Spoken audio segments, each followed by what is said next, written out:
Hello, and welcome to the Introduction to the New Testament. I'm really excited to get started with you. This week, I will set up the course in general, and then at the very end, we'll talk about the work for this particular week. So, um, I want to talk first about the course structure. Your syllabus is posted on the Moodle site. Maybe you've already seen it. It gives information about the course goals and expectations, and I hope you look at it. And if you have any questions, please feel free to ask.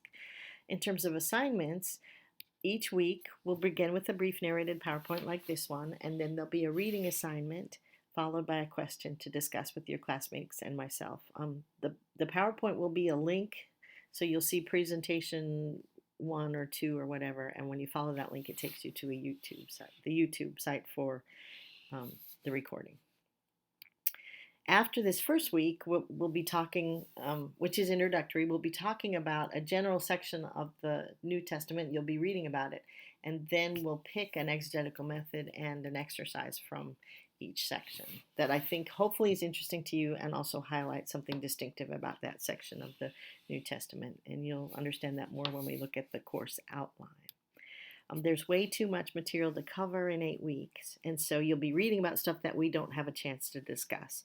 But my hope is that we'll pick something interesting and give you tools so that you can use them in your own continuing study.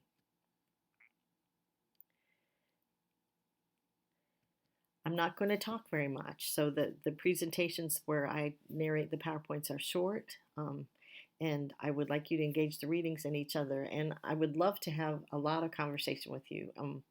The way that will work then is when you post on the Moodle site. If you post in a timely manner, then I'll have a chance to interact with you. But that's where most of the work of the course will happen. So please post your initial post early in the week, and then I will log on Tuesdays, and I can add to the discussion on Tuesdays. Then you can respond to posts later in the week. I will come back into the course on Saturday and sort of wrap up that discussion so that we can move on. Wartburg will close the site 2 weeks after the course is over, so we can't let things lag. So I'm going to keep us on schedule, but if you want to have conversation that I'm included in, you need to post in a timely manner. And please don't be shy about posting. Even if your first initial post is just a question, that's fine. You can get the discussion going that way. If you have questions about procedural questions that you want to ask privately, please feel free to email me. If you think the question that you have will benefit the whole class, there's a questions forum posted at the top of the course Moodle site. So if there's procedural questions that you think everybody would benefit from, please post them there. I've also added an extra questions and comments forum to each week because there's a lot of reading that we won't have a chance to talk about. If you have a question about something you've read that's not covered in our weekly discussion, please post it in that questions and comments for the week, and I will respond to it, and your classmates can respond to it too. So let's look briefly at our course outline then. We're going to start, this week is introductory, and what I want you to think about this week is what is the New Testament and how should we read it and why should we read it? I think, the Bible was such a prominent book in the past, and so much literature is based on it, and it's kind of fallen out of favor. People don't read it very much, and I think our culture has sort of a set idea of what the Bible says without paying much attention to it. So this course, I hope we get to talk about what is it, why do we read it, and how should we read it. Next week, then, we'll cover the Synoptic Gospels, that's Matthew, Mark, Luke, and the book of Acts, and we're going to use redaction criticism to look at a passage, and more on that later, but redaction criticism compares texts, so we're comparing the three, Matthew, Mark, and Luke. Week 3, we'll talk about the Gospel of John and the letters of John. The Gospel of John is so distinct from Matthew, Mark, and Luke that it makes sense to talk about it separately. And we're going to look at narrative criticism, which looks at the structure of how stories are told to help decide what the author means. Week 4, we're going to start looking at Paul, the letters of Paul, and we're going to use social science criticism, so looking at the background of the culture that the letter was written in.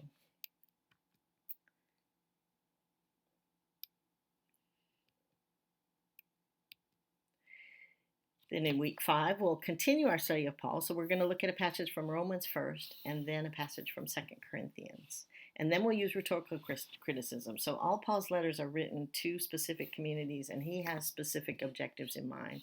And he uses rhetoric to get across his points. And so sometimes I think it's really important to understand what he's doing to understand what he's saying. And so we'll look at some of that. Week 6, then we're going to move to the disputed Pauline letters. Many of the letters attributed to Paul in the New Testament, scholars disagree over if Paul was the actual author. So we'll read a little bit about pseudepigraphy, writing under someone else's name. In the ancient world, that wasn't a shameful thing. In our copyright conscious culture, it's frowned upon, but back then it was more of a way of honoring someone.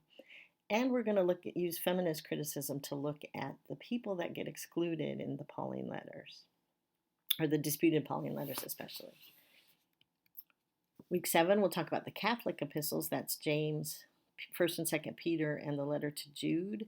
They're called Catholic epistles because they're written meant to be circulation, which I think shows a significant development in the life of the church. Paul's letters were very specific. The Catholic epistles were meant to be circulated because that's what ended up happening to Paul's letters. And we're going to look at the ideological texture in a text. So what is the mindset or the framework that the author is writing from? And then our last week, we'll look at Hebrews and Revelation. They are very distinctive types of writing. And for that week, we're going to look at intertexture. There's a typo in my PowerPoint. Intertexture. So we're looking at, the autocorrect fixed it. We're looking at how the Old Testament and the New Testament interact.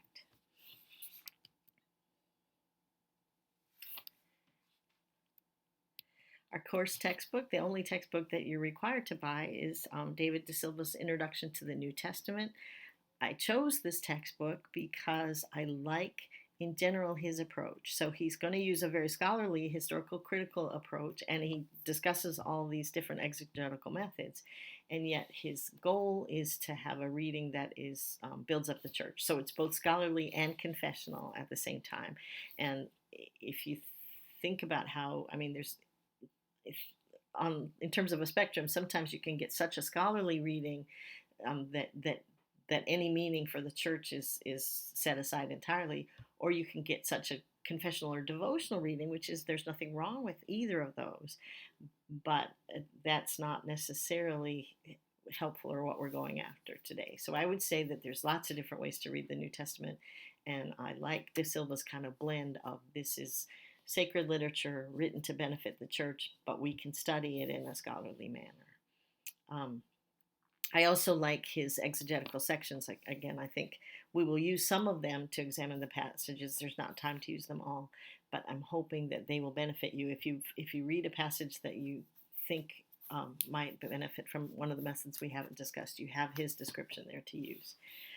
I would also recommend that you have a study Bible, one with good footnotes that can help you navigate some of the work we're going to do.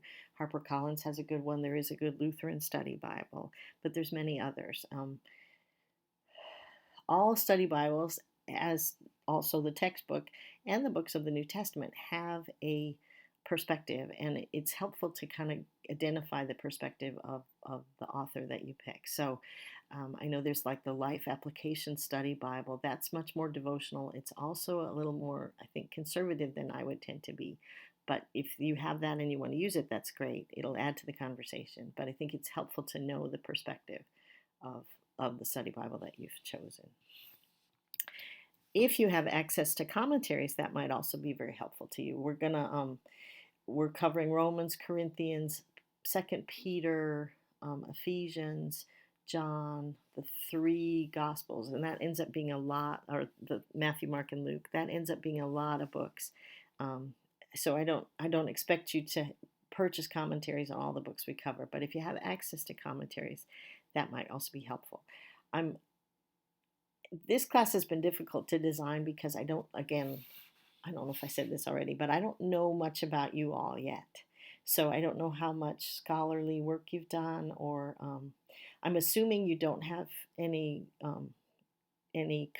work in Greek, so we won't. If I bring it up, it'll just be minimal. I'm not expecting you to know anything like that, but it's important um, to know that we're dealing with translations, and so the translation is always an interpretation, and what you read when you read a translation is that author's interpretation of what the Greek says. So the other way around that too is if you have more than one translation of the Bible, it's interesting to compare what does NRSV and what does NIV do, um, or New American Standard or some of those.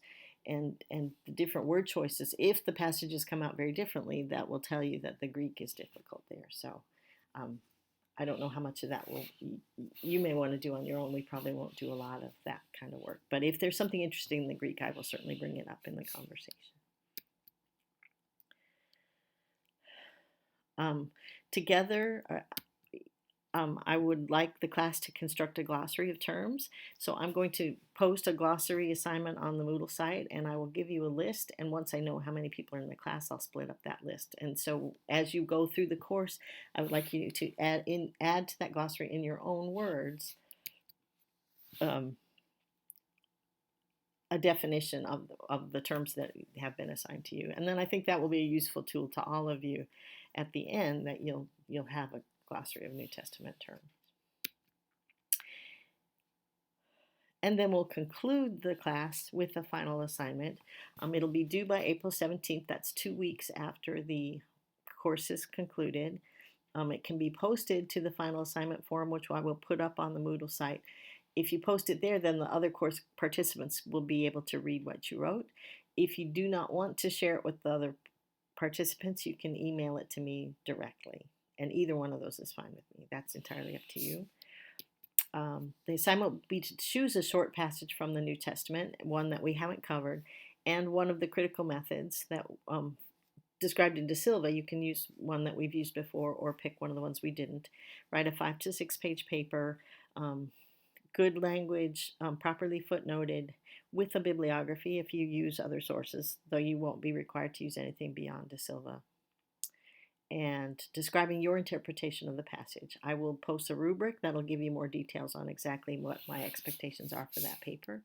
I would like you to let me know by mid-course, March 16th, what passage you have chosen. So that'll help you to think ahead as you work towards that.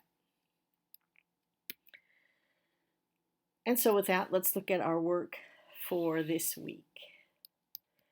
We are going to look at what we want to do is get a sense of the social location of the writers of the New Testament. So it was written in the 1st century under the Roman Empire, and that's a very different context from ours. So I think it's valuable to have a sense that this writing is ancient writing written initially for a group of people with a completely different set of concerns from us. By the power of the Spirit, I believe it still speaks to us. But let's get a sense of where it was written, and then get a sense of the purpose and kinds of writing in the New Testament. So there's many different genres. There's Gospels, which is actually a new genre that was sort of developed to tell the story of Jesus. There's lots of letters, and then there is the Apocalypse. That's the book of Revelation. So we'll talk about the kinds of writing in the New Testament and the purpose for those writings. And then we'll think about how and why we read the New Testament. So how does all this work translate into something useful for us? So good luck with week 1. If you have any questions, please feel free to email. And I think my phone number's on the syllabus. You can call me if you'd like. So good luck.